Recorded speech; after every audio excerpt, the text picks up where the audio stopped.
Bueno, a ver.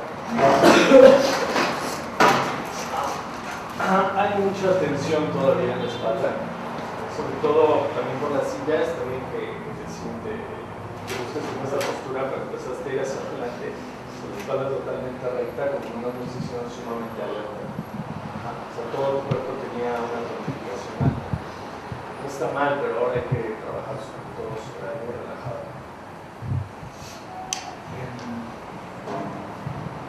Hay una cosa en el aula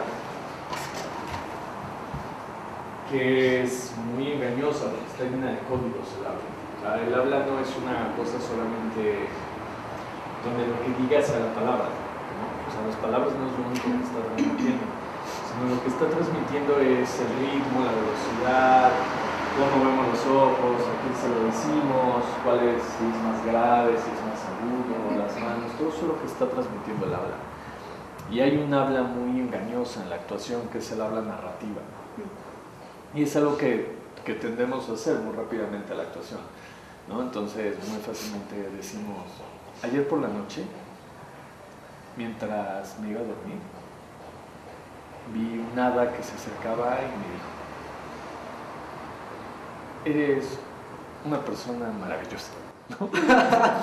Eso es muy falso, pero todos escuchamos que es falso. Es falso porque finalmente el habla está hecha de narratividad. ¿A qué nos referimos? A que el habla está hecha para entender algo, para explicar algo. O sea, estamos contando un suceso para que se entienda y entonces ponemos las comas y los puntos para que se entienda. Sobre todo más cuando contamos un recuerdo, como en este caso, o describimos un lugar, o describimos una acción. Usamos las frases de un modo sumamente adecuado, vamos a decir. O sea, tratamos de hablar muy correctamente, poner los puntos donde tiene que cerrar la frase, usar la coma. Buscamos claridad. Y eso en el escenario se potencia, porque finalmente la sensación es de que estamos explicando algo para que el espectador lo entienda. Entonces lo que tenemos que empezar a entrenar es que no importa que el espectador entienda la historia, sino lo que nos importa es que el espectador entienda el estado emotivo de ustedes, el estado interno de ustedes. Y más que lo entienda, que lo huela o que lo perciba. Es decir, no es una cosa racional de entender. Que aquí lo fundamental no es contar la historia. Lo fundamental es entender un estado. Hasta ahora es con lo que estamos trabajando. Un estado interno en ustedes y que eso tiene un modo de desarrollarse particular. Porque para eso planteamos una regla de 3. Entonces, no es necesario transmitir algo con el relato. Eso es muy importante. Hay que tratar las palabras más como en su sonoridad pura. Cuando, por ejemplo, en vez de decir ayer estaba en mi cuarto, ¿no? El cuarto, o sea, esa cadencia de habla para que sea clara, o sea, escuchar mucho más la idea del ayer estaba en mi cuarto. O sea, cómo suenan esas palabras o cómo son esas imágenes. Cómo empezar a quitarle al lenguaje, actoralmente hablando aquí, su función de comunicación. Si no está hecho para comunicar. Está hecho como un estado, como una pintura, como un color, como una materia, o como un espacio vacío, si hablamos de escultura. O sea, el lenguaje en sí no tiene la misma función que tendría en la vida cotidiana.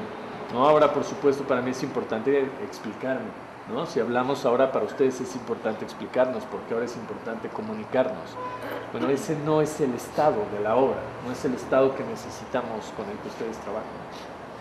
Necesitamos trabajar sobre todo en la investigación de ustedes del estado, de cómo están y qué es lo que eso pasa. Entonces hay que ir sintiendo el lenguaje de otro modo.